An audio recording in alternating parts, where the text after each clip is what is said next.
E aí, povo? Boa não? Galera, vamos começar a corrigir a primeira atividade desse conteúdo aqui, tá bom? Qual é o conteúdo? O diagrama de fases, não é? E a equação geral dos gases. Bota ali em cima, beleza? Bora lá? Questão número 1. Deu pra gente esse diagraminha. Pressão, temperatura, né? Legal. Para começo de conversa, aqui, como foi passado para vocês, né? Cada um desses pedaços aqui, a substância está no estado físico. Muito bem. Então, vamos recapitular? Lembrando que aqui é o ponto mais baixo de todos, né? Mais baixo tanto para a temperatura quanto para a pressão. Vamos pensar aqui, ó. Subiu, aumentou a pressão, não é? E veio para a direita, aumentou a temperatura. Muito bem. Vamos analisar esse cara aqui, ó. Bem aqui. Pressão alta, não é? E a temperatura, bem nesse ponto aqui, baixa, correto? Então, quem está em baixa temperatura e muita pressão, qual é o estado físico? É o estado sólido. Então, galera, o B, ele está em qual estado? No estado sólido. Por que no estado sólido, professor? Lembra bem, ó? Bem aqui, ó, daqui para cá, tá bem no comecinho, não é? Temperatura baixa, daqui para cá, pressão alta, não é? Baixa temperatura, muita pressão, estado sólido. Muito bem. Próximo. Bem AC. AC, pessoal, está em cima aqui do encontro entre as três curvas, não está? Ok, seja, qual que é o nome desse ponto aqui? É o ponto triplo. Lembram disso? Nesse aqui, pessoal, nesse ponto triplo, a substância está em qual estado físico?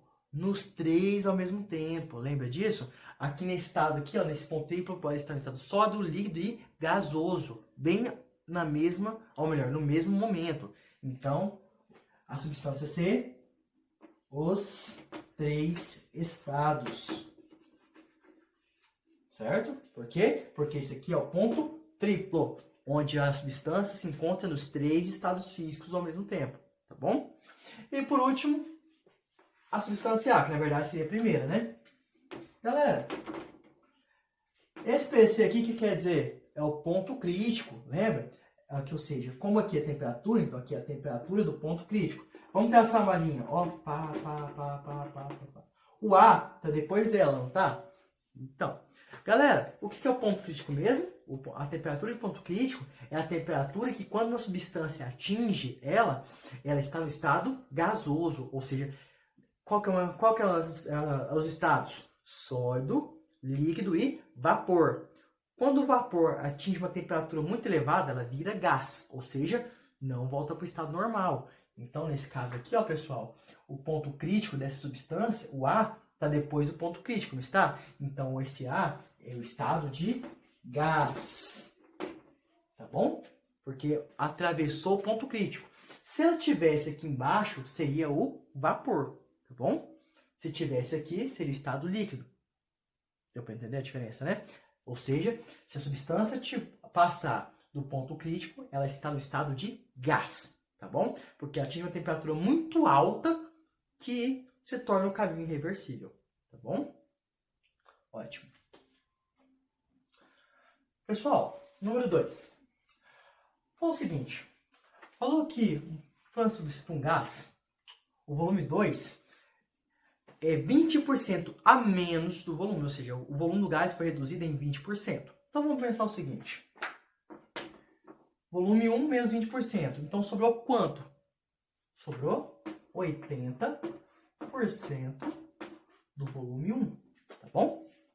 Repito, falou que o gás ele tem o seu volume reduzido em 20%. Se o volume dele foi reduzido em 20%, ficou com quantos por cento do original? 80%, não é? Então, eu coloquei aqui, ó, V1 menos 20%, que é igual aos 80% de V1. Tá bom? Falou que a pressão inicial era P e passou a ser 6 atm, quando a temperatura subiu de 300 kelvins para 450. Muito bem. A pergunta é, qual é o valor de P? Beleza? Bem, como tem os três estados aqui, e os três sofreram, melhor, três estados não, perdão, as três características do gás, e as três sofreram variações, então, nós vamos utilizar aqui o quê? Vamos utilizar a regra geral, a equação geral dos gases. Qual que é? P1, V1 sobre T1, que é igual a P2, V2 sobre T2. Tá bom? Vamos analisar aqui. P1, P. V1, vou manter o V1.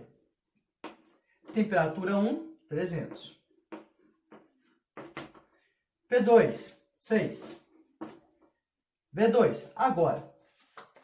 O V2 é 80% de V1, não é? Galera, quando nós vamos trabalhar porcentagem, a gente nunca joga porcentagem. Nós sempre pegamos a porcentagem e fazemos o que com ela? Nós a dividimos por 100. Isso é física, isso é química e matemática. Nós não usamos a porcentagem. Sempre a dividimos por 100. Pode acontecer não precisar dividir? Pode, tá? Mas são casos específicos. Mas, em regra geral, ele dou porcentagem, divide a porcentagem por 100. Então, 80%, 0,8 V1. E a temperatura 2, 450. Vamos brincar da dança da faca aqui, ó. V1 antes e depois da igualdade, correto? Já era. Quem mais? 0 aqui, 0 aqui. Muito bem. Quer descobrir o P, correto? Então, esse 30 está aqui dividindo, vai passar para lá, multiplicando. Então, vai ficar como? Vou passar para cá, para manter organizado, né? Embora não pareça. P, pode reescrever tudo, né? 30 igual 6 vezes 0,8 vai ficar 4,8 dividido por 45. Bom? Tá dividindo, vai passar para cá multiplicando. Opa! P é igual 30 vezes 4,8 é a mesma coisa que 3 vezes 48. Vamos lá. 96. Né? 96 mais 40, 136. 136 mais 8, 144. Dividido por 45. Muito bem. Então, P é igual 144 dividido por 45 vai ser 3,2. Qual é a pressão? ATM. Beleza? Muito bem. Achamos. Agora, número 3. Pessoal, a atividade número 3 fala o seguinte. Falou que um gás está no recipiente cuja capacidade térmica é muito elevada. Galera, isso já nos dá uma dica. Se a capacidade térmica é elevada, quer dizer que é fácil ou difícil variar a temperatura? Difícil, não é? Ou seja, já podemos aí considerar que não há variação de temperatura. Se não há variação, já vamos lidar com o quê? Com uma expansão isotérmica. Tá bom? Uma pequena dica que o exercício te dá. Fechou? Vamos seguir a vida. O que mais que ele pode te falar? O que mais que o exercício fala? O exercício fala o seguinte, que a pressão é 6 atm, pressão 1, 6 atm, e a pressão 2, 4 atm, que passou para 4 atm, né? Muito bem. O volume 1 é 1,2 litros, e quer saber qual foi o volume 2, tá bom? Muito bem. Galera, vamos pensar aqui, ó. Pressão era de 6, foi para 4. O volume 1 é 1,2, quer saber o volume 2. Perdão, o volume 1 é 1,2, quer saber o valor do volume 2. Vamos observar isso aqui, ó. Pressão, volume, não é? Então, eles são inversamente proporcionais, pessoal. Se eles são inversamente proporcionais, quer dizer o quê? Quer dizer, então, que se a pressão diminuiu, podemos saber certamente que o volume vai aumentar. Vamos ver quanto? Então, se é isotérmica, P1, V1, P2, V2. Correto? P1, 6, V1, 1,2. P2, 4, V2 eu quero descobrir. 6 vezes 1,2, 7,2. Passa dividindo, não é? Então, V2 é igual a 7,2 dividido por 4. Vai dar 1,8. Como o volume aqui foi dado em litros, esse volume 2 também será em litros. Então, volume 2, 1,8. 1,2. Se a pressão diminuiu, o volume aumentou. Tá bom? Muito bem. Agora, vamos para o exercício 4. Então, exercício 4 quer falar o seguinte. Falou que inicialmente o gás tinha essa temperatura, não é? E a pressão foi de 5 para 8 atm. Fechou? Muito bem. Duas coisas que eu quero saber aqui.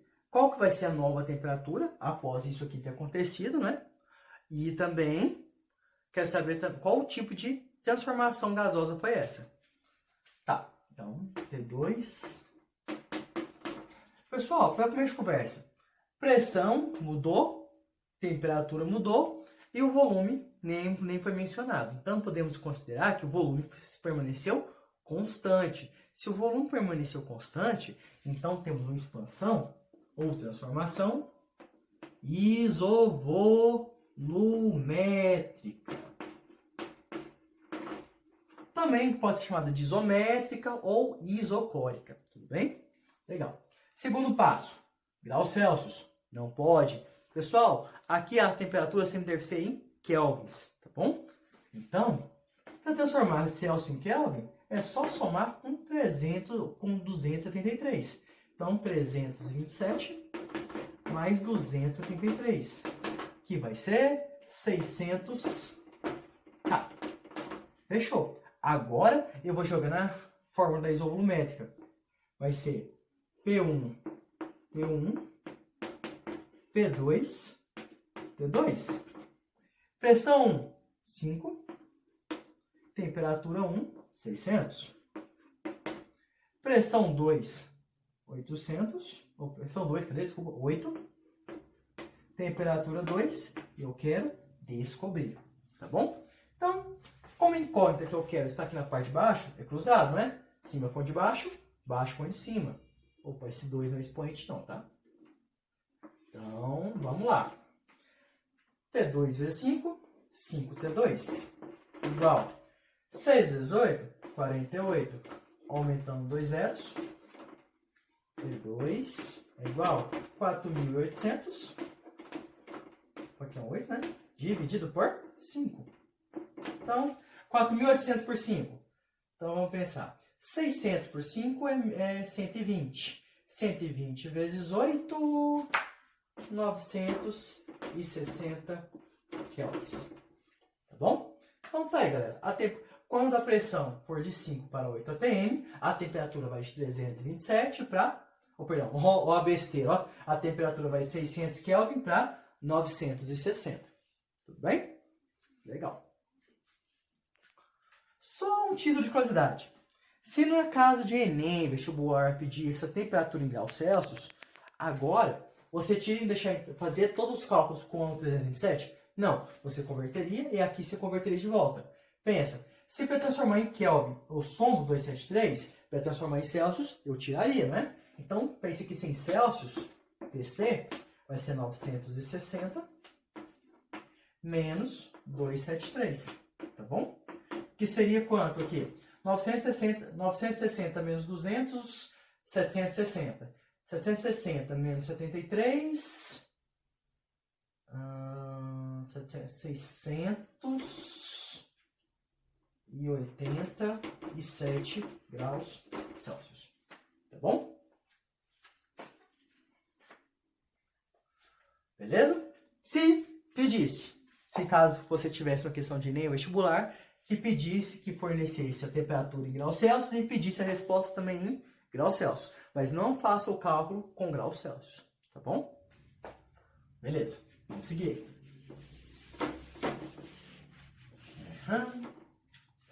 Pessoal, vamos fazer agora o piso 4, né? Bora pro 5 então.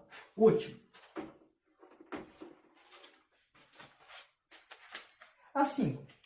Quer saber qual a porcentagem?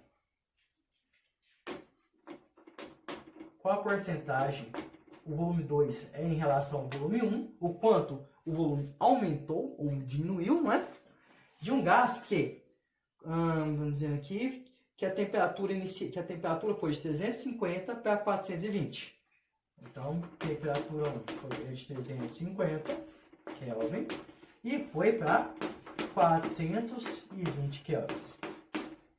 Pessoal, de novo, aqui não mencionou pressão, né? Então, aqui já sabemos que isso aqui vai ser uma situação, então, isobárica. Por quê? Pressão constante. Então, bora lá. Vamos fazer a relaçãozinha? V1 sobre T1, V2 sobre T2. Tá bom? Então, vamos pensar aqui. Vamos manter esses dois. V1, T1 vai ser o quê? 350. V2.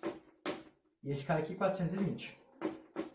Pessoal, como aqui eu quero saber qual que é a porcentagem do volume 2, o volume 2 é em relação ao volume 1, então vamos isolar o volume 2, tá bom? Como?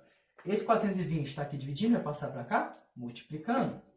Então, vai ficar V2 é igual, esse cara veio para cá, né? 420 V1 dividido por 350. Beleza? Então, V2 é igual 0 com 0. Pessoal, 42 dividido por 35. 42 dividido por 35 vai dar 35, 70, né? Vai chegar perto, então vai dar 1,2 V1. Beleza? 1,2 V1. Muito bem. Se é 1,2 V1, então aqui já temos quase o nosso resultado. Então aqui eu vou multiplicar por 100, certo? Por quê? Porque eu quero uma porcentagem. Se eu quero um valor de 1%, eu tenho que multiplicar por 100. Então V2 é igual a 1,2 vezes 100, 120% V1. Ou seja, V2 é 120% de V1, correto? Então vamos pensar, se é 120 V1, aumentou em quantos por cento? O total é quanto? 100, correto? Então, se o total é 100, para chegar a 120, aumentou quantos? 20. Então, de V1 para V2, aumentou 20%. Ou podemos dizer também que V2 é 120% de V1. É uma possibilidade. Tá bom? Então, legal, galera. É isso aí. Essa resposta vai depender muito também do que for pedido na questão de múltipla escolha, tá? Mas, por exemplo, pode falar que V2 é 120% de V1, pode falar que de V1 para V2 aumentou em 20%, pode perguntar também V1, quantos por cento é de V2 e aí por diante, tá? Depende muito da questão, do que pedir a questão. Mas no final, os cálculos vão ser assim. O cálculo geral, sempre para atingir, vai ser isso aqui. A interpretação aí depende muito de você. Mas o que eu pedi aqui nessa questão foi qual a porcentagem é V2 de V1. Então, é 120%. Ou seja, quer dizer que aumentou em 20%. Tá bom? Pode parecer redundante, mas eu quero muito que fique na ideia de vocês. Porque nem vestibular adora essas questões assim. Tá bom? Muitas vezes nem jogam números. Isso é só puramente lógica interpretativa. Tá? Então, beleza, galera. Encerramos a correção. Até mais.